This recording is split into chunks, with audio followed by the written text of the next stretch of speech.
Right, well, final day of the TMS Forum Nano Conference. I'm here with Michael McKnight and Dr. Cherry Newsam, newly appointed doctor. Congratulations. And what have we really seen today? Well, today we've had a little bit more of nano talks, which has been nice. We've had both Mike and Cherry chair the second and last session as well. So how did you guys find chairing the sessions? It was good. It was good. Never done it before. No, it was my first time as well. Oh, okay. A bit nerve-wracking, or? A little bit. A little bit, yeah. But it was... I quite enjoyed it. Yeah, me too. Once you get into it, it was good. Good, Yeah. good. So, on that topic, why don't we introduce ourselves a little bit? So, we'll start with Mike. Yes, sure. So I have been currently work at CGG, or Robertson, as other people know it.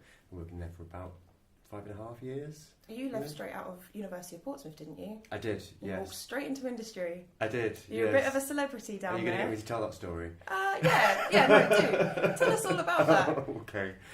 Because if you haven't, I know Anthony Butcher has. Does he tell everybody? Of course, yeah. Okay. Well, he definitely told me. Okay, so whilst I was at Portsmouth, I decided that I wanted to do a project on nanofossils. That was an excellent choice. Yeah. But nobody, they told me that no one had ever done that at Portsmouth before, but that they would see what they could do, so they called me together this microscope out of old pieces of microscope. It never changed when I came around to using it either. Yeah, poor Amy had to use the same microscope. Tapping the sides to get it to focus. Yes, because there was no mechanical stage. No. It was one eyepiece. Okay, no, they did upgrade to 2. Oh, did they? Did they? I think they did. I had one eyepiece, no mechanical stage, so yeah, tapping it with a pencil to move the goodness. slide. It was terrible. It was old. I think it was mostly made out of pieces of ice. Yeah, it was just about. Just about. Yeah, it's like some kind of Frankenstein kind of microscope. But yeah, so I did that project and I did tons and tons of work on it. Like I said, I was really enthusiastic about it, and then, as well as that, I was doing loads of other extra work as well. And so when I went to go and do this masters at Bangor, I was going to start.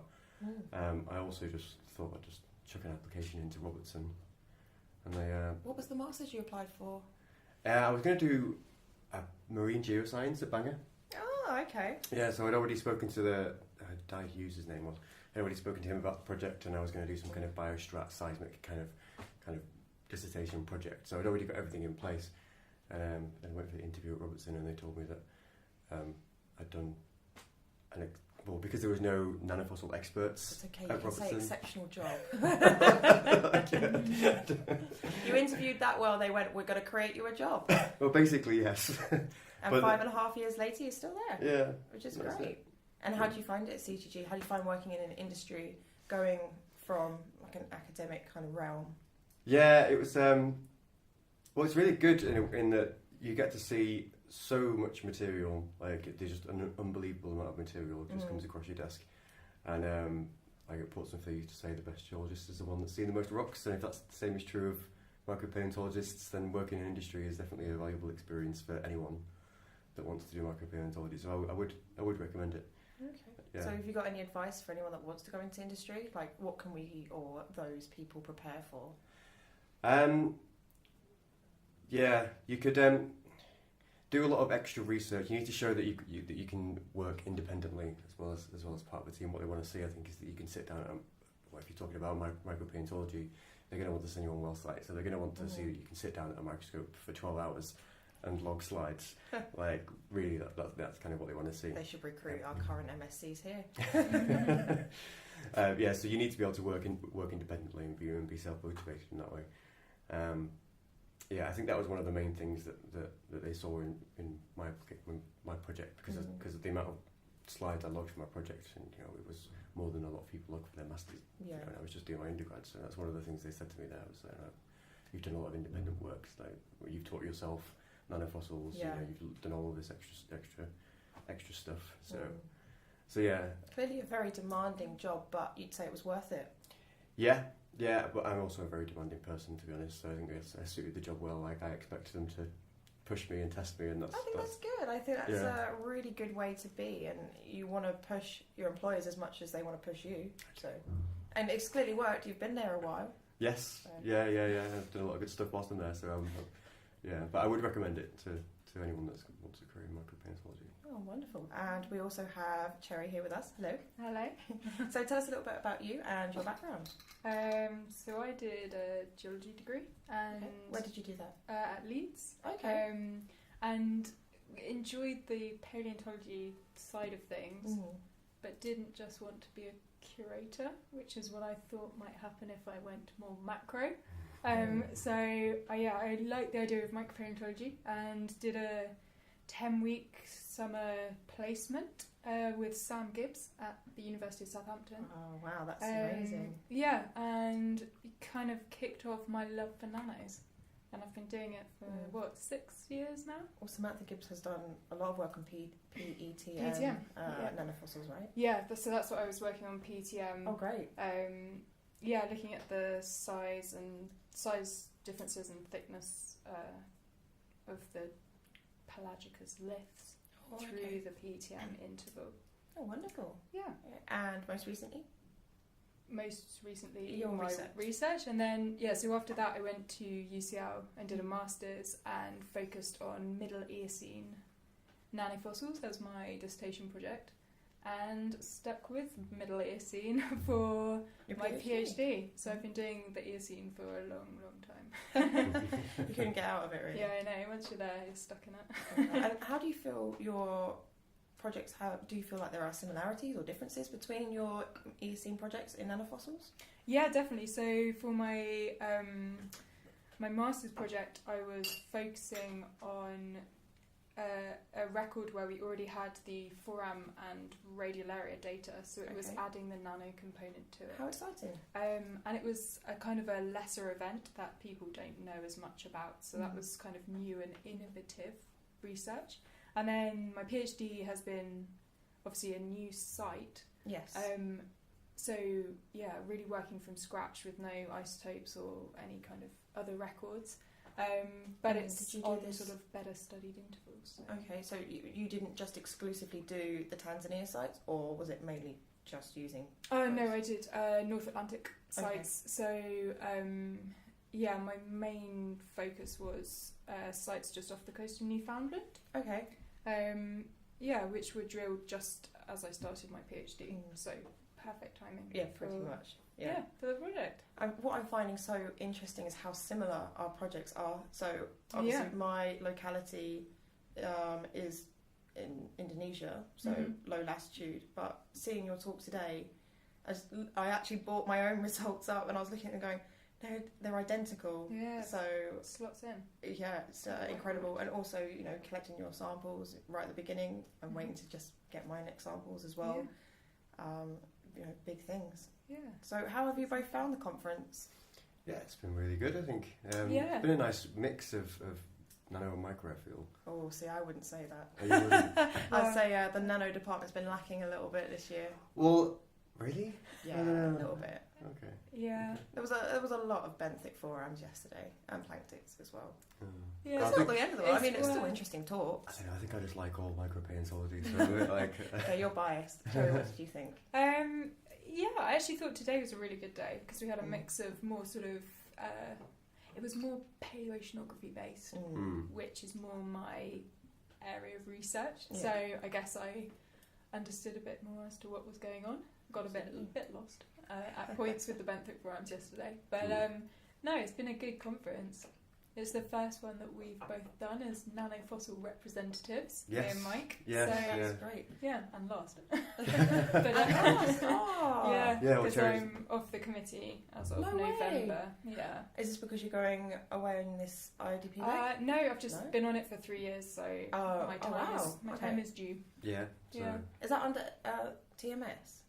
Yeah, I've been on the TMS committee for wonderful. 3 years now. Yeah. So, And so why are you leaving the committee? Oh no, I'm not leaving the committee. No, you're not staying on. I'm staying on. I'm staying on. So you definitely could chair next year. Oh yeah, you definitely will. Well, yeah, depending what we do. Yeah. Good. Yeah. So what's been your favourite part of the conference? Ooh, good question. Conference dinner. It's pretty good last night. That was really good How actually. did you do in the quiz. How was the quiz? Mike was in the second team. Yeah, our team Absolutely brilliant. I was sat right next to him and got put in possibly the losing team. Really? We were terrible. Oh, we found extra things wrong with the pictures and everything, and we That's it was good. Extra things wrong with the pictures. Tell me a bit about that. yeah. Well, one of the quizzes was to spot the difference. So Okay. and there were 4 things wrong with it apparently, but our team was very kind of Precise. yeah, we were being really like, Meticulous, shall we yes, say? yes, and we were like, well, technically this is wrong with it too, and technically this is wrong with a different too. So you're basically an overachiever, is what you're saying. Well, in all aspects. obviously I wasn't the only one on the team, Fair so enough. it was definitely a team effort. But we came second Yeah, it does right. against the people. So in- you were both in the same team? No. Oh, you weren't? no, we were sat next to each other, but in different teams. I see. Right. And Yeah. how did your team do? Terribly. Oh. Absolutely Who was on terribly. your team? It was me and Sarah and Sam, so Okay. Coccolith people, Mm. and then we had Jan. I think that's how Yeah. you say his name. Yeah, From Poland. yeah. Oh, yes. He gave a talk as well on the first day, I think. Mm. Yes, I think he did. About I his, know he had a poster. yeah, he did a talk as well. Yeah. Yeah. Okay. Oh, was it? Oh, am I thinking of the poster presentation. the elevator speech? Yes, that might have Elevator been it, yeah. pitch. Yeah. Yeah. But the conference was good. Well, you went out for Indian? Yes. Yeah. Yes. Yeah, it's good. So you're not a personal fan of Indian food. I just never quite got round the spiciness. But then some people were like, "Oh, I was worried it'd be spicy," and it wasn't. Yeah, it wasn't too spicy. And you Like- kind of have to when you're in Birmingham, don't you?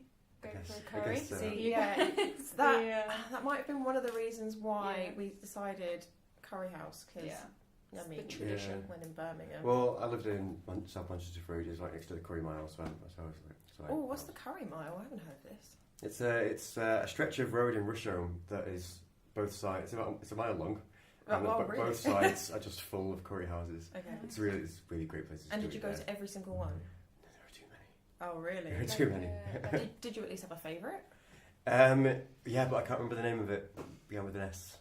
I could walk you to it if we were in Manchester. That will do. I could go to it, but I can't remember the name of it now. Fair enough. And did you have anything like that in Leeds? Or Southampton? Or UCL? Curry Mile. I don't know. Closest I've come to that is probably Brick Lane, but I don't know of any of the Do you remember- curry miles. Do you remember the name of the restaurant that you went to? Because I have a friend whose dad owns a curry restaurant, award-winning Bangladesh. If I get that wrong, that'd be really bad. It's a apparently award-winning curry house. So I don't know. If you went there, Been you to might have many had- curry establishments on Brick Lane. yeah, fair enough. Yeah. Fair enough. So, how does this conference compare to other conferences that you've been to, hosted by TMS, either TMS or other Forum Nano conferences?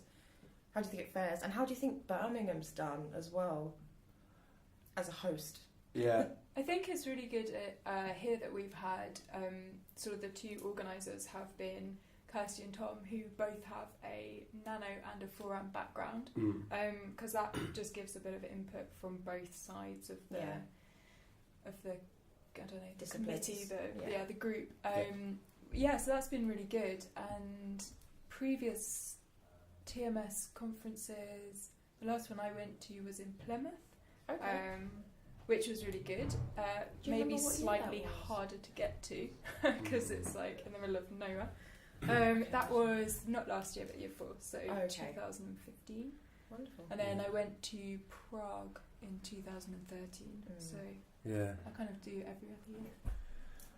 Yeah, no, we tend to send different people from Yeah. industry, so I actually haven't really been to any. Well, apart from the AGM that I went to last year, which was good. That was in Lille. Yeah, the AGM's always a good Yeah. event. Yes, as of well. course, because that's when I met you. Oh, of course it was, wasn't it? Yeah, Yes, that and was we both. a funny occurrence. Yeah, Actually. because I think we've.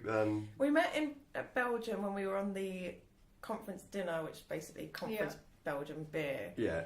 And I think you noticed my nanofossil tattoo. Mm. Or, I don't know, I think I kind of went, oh, you're a nano person. Oh, there's lacking of nano people here. And yeah, then it was only till the next day at lunch that I went, oh, I know who you are. Oh yeah, you're Mike McKnight. You're the one that people were telling me about in Portsmouth. And then I think you kind of realised. Well, yeah, but then I was like, oh, I know who you are, because actually Tony was telling me about you when I came down to do the present to the students. So we kind of already knew about each other before actually Yeah. formally meeting, which is quite fun. Yeah, yeah, it was good. It was good. And are both of you going to INA, International Nannoplankton Association, in Greece? I wish. You wish? I've not I wish missed too. an INA since I've started being a nano person. Wow, I am okay. on the IDP cruise, Oh, okay. so I won't be able to make it. I was planning to, but I think I have other things to do now. The minute that I need to do, so That's fair enough. There you go. I wish I was, but I kind of spoke to my supervisor, and it's kind of been advised that I think I'm going to be a bit busy, so maybe next time. Yeah, it's a shame. I think for me, INA is the best conference. Oh, really? That I've ever been to. Well, I've only been to the Reston one, and that was really good. That's where we met, wasn't it? Yeah, that was which really one? good.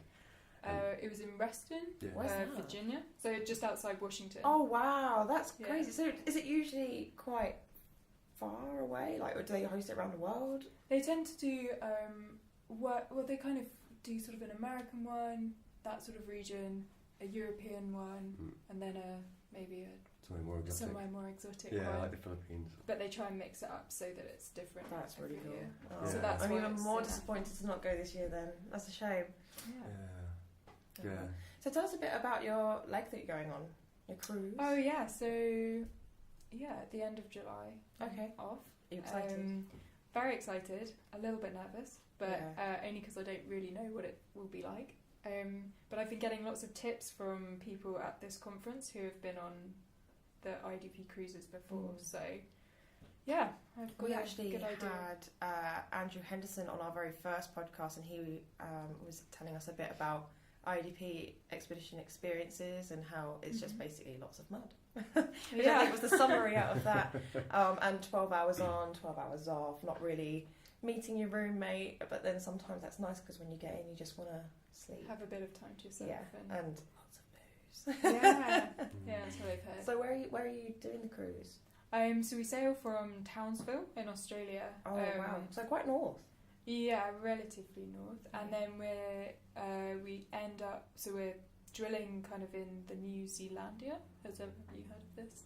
A continent as such. Oh wait, yes. Yeah.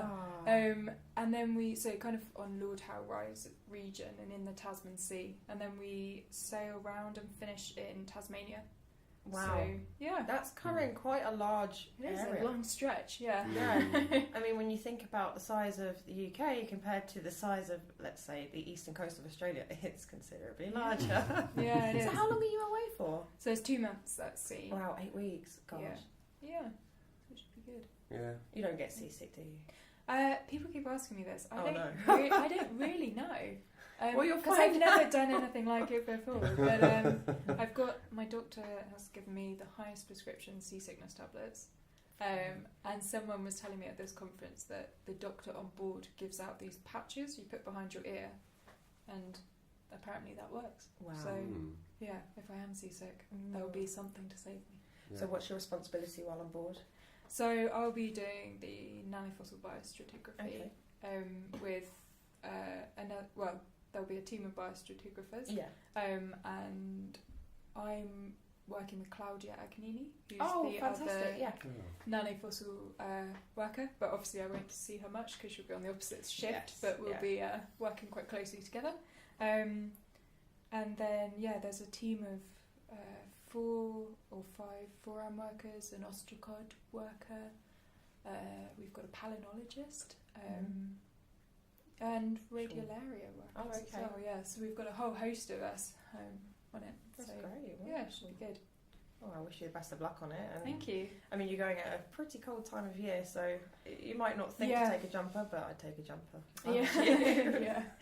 Yeah, July can get pretty biting. I can imagine if you're on the sea. I mean, I don't know how much time you'll get out on deck. That's true. I've heard the labs are pretty cold as well. Apparently they pump out the aircon, so yeah, they've said bring a fleece already, so it can be nice. But at least they're thinking of you. So what's next? What happens? Well, let's say after your ODP, and what's next on the cards for you, Mike? Well, since I think next on the cards for me is organising the next Nano TMS Forum Nano meeting. Fantastic. Because I think we're going to have a slightly separate, maybe separate Nano one really. So I like some of this. Have a year splitting off from the forum workers. Yeah. Because the TMS also hosts a specific forum meeting, right? Mm-hmm. So Forums 2018. Okay. I think is the next one? Well, that's the one that Kate's presented on, isn't it? In the Yes, it was. Okay, so you're going to look at forming an exclusive nanofossil meeting. Yeah, that's. Any idea of where you want to host it? Well, I think Birmingham, Southampton, Yeah, do well. I'm sure. somewhere with a good amount of nanos, so we can. If it's the first one we do, I think that we want somewhere where it's accessible to nanos. Really. Yeah, access. We know there's 4 people here that do nanos at University of Birmingham already. So Yeah. and we've just hosted one, so we're fully prepared. If you want. This was just a practice run for the real conference. Exactly. Yeah, as it always is. And how about you, Cherry?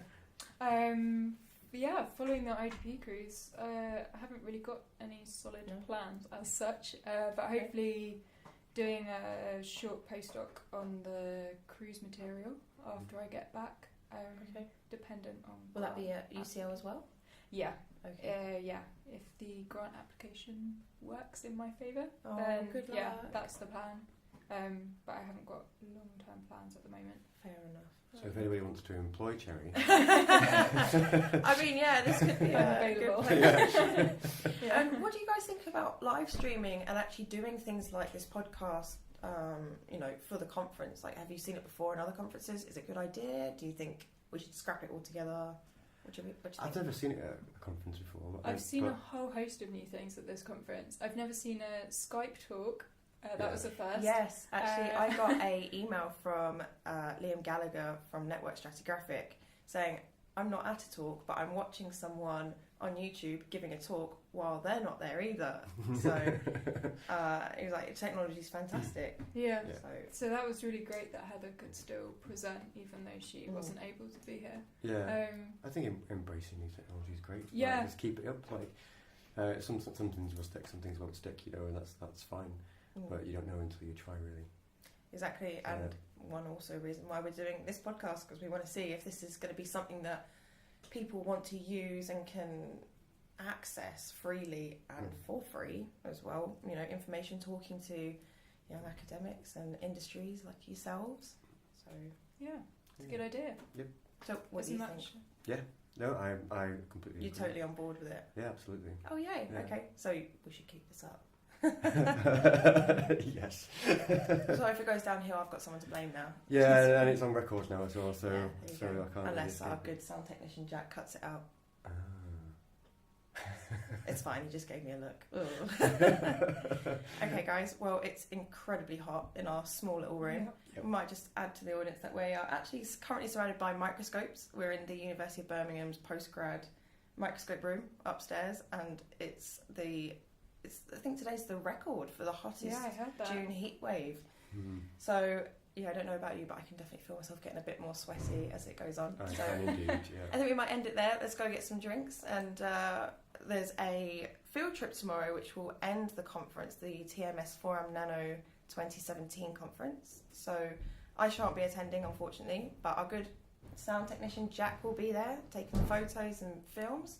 So we'll keep an eye out for those, which will shortly be posted up on our YouTube channel. But for today, thank you very much to Mike McKnight and to Dr. Cherry Newsam for being here and talking with me. Thank you, guys. Thanks.